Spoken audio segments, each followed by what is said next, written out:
Bonjour, bonjour, le film Deadpool Wolverine cartonne au cinéma et est en train de battre de nombreux records. C'est aujourd'hui le film qui a rapporté le plus de pognon à Disney. Pour un film Fox, c'est rigolo.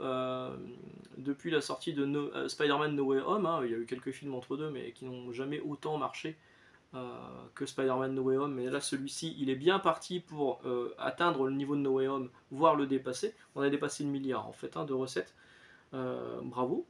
C'est mérité parce que c'est pas un mauvais film. Alors oui, au niveau du scénario, c'est un peu bidon, mais franchement, on s'éclate bien. Le but d'un film au cinéma, c'est quand même de passer un bon moment, et on passe clairement un bon moment, d'autant qu'il y a de nombreux clins d'œil, et ça c'est cool. Donc, pour surfer un peu sur la vague de Deadpool Wolverine, Marvel s'est dit, oh là là, on a Deadpool, on a une série Wolverine qui va sortir, qui n'est pas encore sortie. Est-ce qu'on les réunirait pas de nouveau, parce que ça s'est déjà fait, dans une mini-série? Et là, ils se sont dit, on va faire une mini-série de Deadpool et Wolverine, de 3 épisodes, on va appeler ça WW3, comme World War III, la troisième guerre mondiale, mais surtout comme Wade Wilson the Third, Wade Wilson, parce que c'est la troisième version de Deadpool, si on comprend bien le scénario. Magnifique variante cover de Rob Liefeld, évidemment j'étais obligé de la prendre, mais à l'intérieur c'est bien Adam Kubert, et c'est ce qui sauve un peu le truc, parce qu'au niveau du scénario c'est pas non plus complètement fou.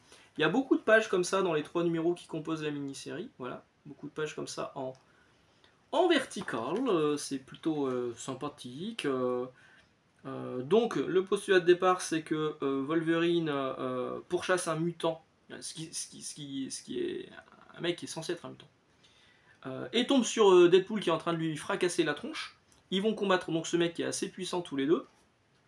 Deadpool va disparaître, Wolverine va aller boire un verre, quelqu'un va dire tu devras aller sauver Deadpool, il va y aller, il va se retrouver dans une société un peu secrète qui fait un peu penser à... Enfin du coup ça fait un peu Mojoverse, parce que c'est plein de mecs qui mettent des espèces de casques de réalité virtuelle pour vivre les aventures de Wolverine et Deadpool ensemble, et les voir se fighter ensemble.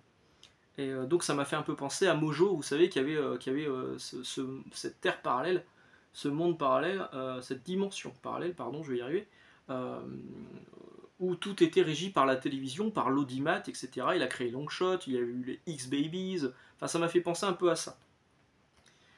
Et donc, Deadpool va retrouver Wolverine va retrouver Deadpool qui a été capturé par cette espèce de société secrète, par le mec s'appelle Alpha, je crois, le chef de ça.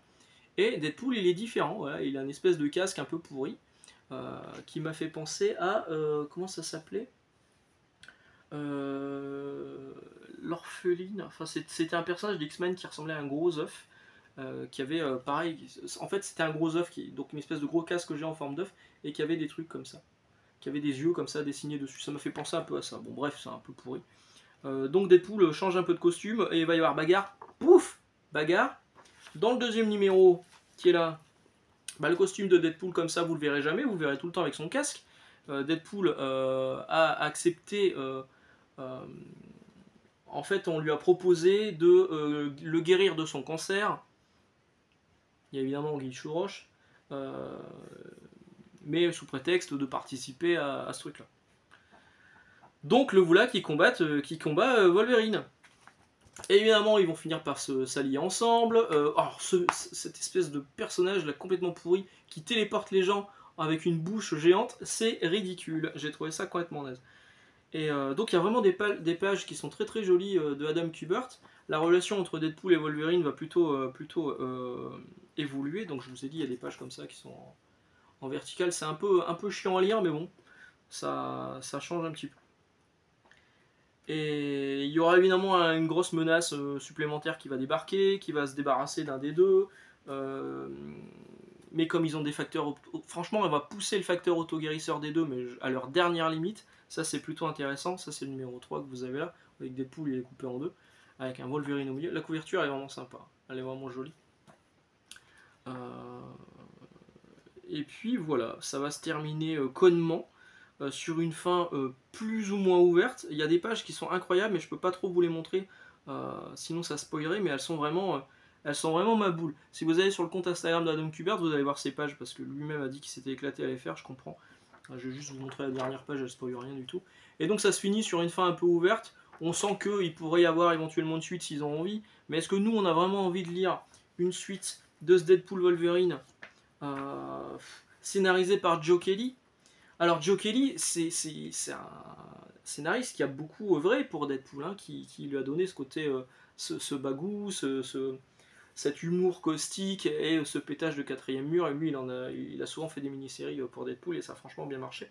Mais c'est aussi Joe Kelly, le mec qui nous a sorti récemment Non-Stop Spider-Man.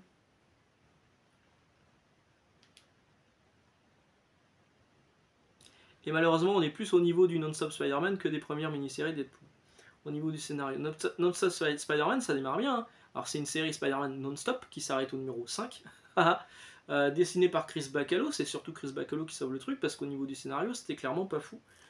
Pareil, on retrouvait un peu le même postulat avec des vilains qu'on connaît plus ou moins, qui ont leur pouvoir boosté par une organisation extérieure. Et c'est un peu ça en fait. Deadpool, il va avoir ses pouvoirs boostés, enfin il va changer de costume, machin, tout ça, par une organisation extérieure. On a l'impression qu'il a un peu recyclé son Non-Stop Spider-Man. Non-Stop Spider-Man qui aura une suite, hein. Savage Spider-Man, et en faisant mes recherches, j'ai l'impression qu'on l'a pas eu en VF. Alors, confirmez-moi, hein, parce que j'ai regardé un petit peu, j'ai vu des éditions espagnoles, des éditions italiennes, je sais pas Nini, hein, une édition anglaise, forcément.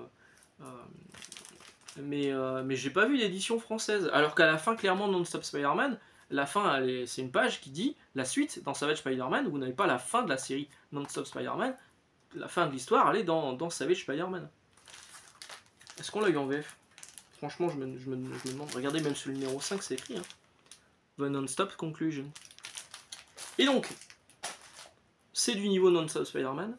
Et c'est pas tellement rassurant sur l'arrivée prochaine de Joe Kelly sur la série Spider-Man en tant que nouveau scénariste. Franchement, on n'est pas gâté. J'étais plutôt confiant, hein, parce que Joe Kelly il peut faire des trucs sympas. Hein. Il en a fait. Mais là, son Deadpool Wolverine, c'est pas fou. Alors, c'est pas nul. C'est pas nul, hein, mais c'est clairement pas un récit qui va rester dans les annales. Oui, ça va.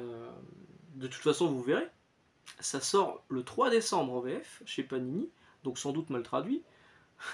Il fera 104 pages, ça veut dire qu'à mon avis il y aura beaucoup de bonus parce que là les numéros sont de taille plus ou moins normale. Hein. Je vous remonte les 3 numéros, donc c'est juste 3 numéros.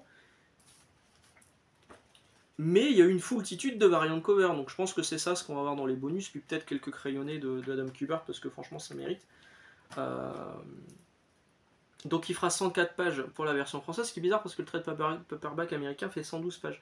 Donc je pense que le trade paperback américain va avoir des variantes cover en pleine page, alors que la version française chez Panini aura sans doute des variantes cover, plusieurs variantes cover sur une seule page comme ils savent faire, en version plus petite, ce qui est dommage parce qu'on ne profite pas vraiment du dessin dans son entièreté, c'est con. Donc 104 pages, vous allez me dire, ça va être vendu combien chez Panini, vu que c'est un 100% Marvel? Et ben, la bonne nouvelle, c'est que c'est 16 balles. Ça va. Ça va. Quand on sait que chaque numéro là, il est vendu 5$ aux États-Unis, donc en tout, ça m'a coûté 15$, finalement, vous allez vous retrouver à peu près au même tarif pour la version française, avec le taux de change, machin, tout ça. Donc ça va encore.